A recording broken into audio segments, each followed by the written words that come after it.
So here's an interesting question that came across on our Discord channel I thought I'd share with you on here. This comes from user MilkToast. Let's say you're doing an approach in a multi where you had a 0 single engine climb performance.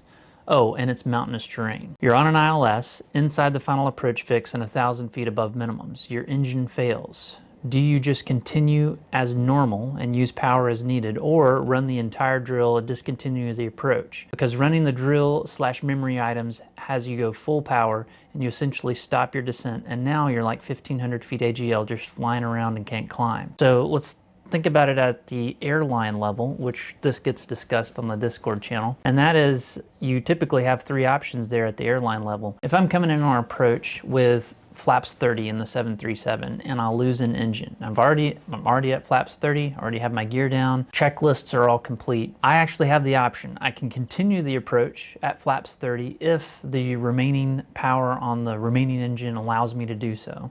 So basically I have enough engine thrust to maintain a normal glide slope and continue the approach. I can deconfigure to a 15 flap approach, or I can go flaps 15 and execute a missed approach to go out and run my checklist. So it's really left up to the pilot because it's all dependent on the situation. We're really never in a position where we can't go around like you are in a light twin. But we can take that and learn from it and decide, okay, now we're in a light twin situation and we don't have single engine climb out capability.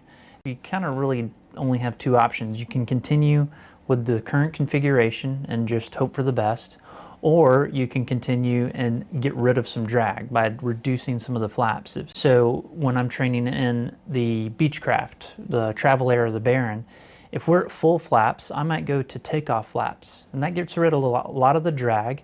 It helps me minimize my sink rate. At the very minimum, what I'm going to do is increase power as required to maintain glide slope. I'm going to identify and verify and then feather the inoperative engine. That will reduce the majority of the drag and allow me to control my descent rate. So even if I'm in a forced landing condition, which you could be in a light twin, right? If you're flying, I like to draw a line that's essentially west of Amarillo in the United States. So lower 48 west of Amarillo, you could be in a forced landing situation. And what I mean by that is if you lose an engine, you might have to do a landing whether you want to or not, even if you have 1 engine remaining, because you just don't have the excess thrust required to maintain an altitude above the ground. So if you're in a forced landing condition, yeah, you're gonna have to continue on the approach. Now, hopefully you didn't put yourself in a position where the weather was right at minimums, because if the weather's right at minimums and you don't have climb capability, then you lose an engine. Well, you're just really out of luck because you don't have any other options.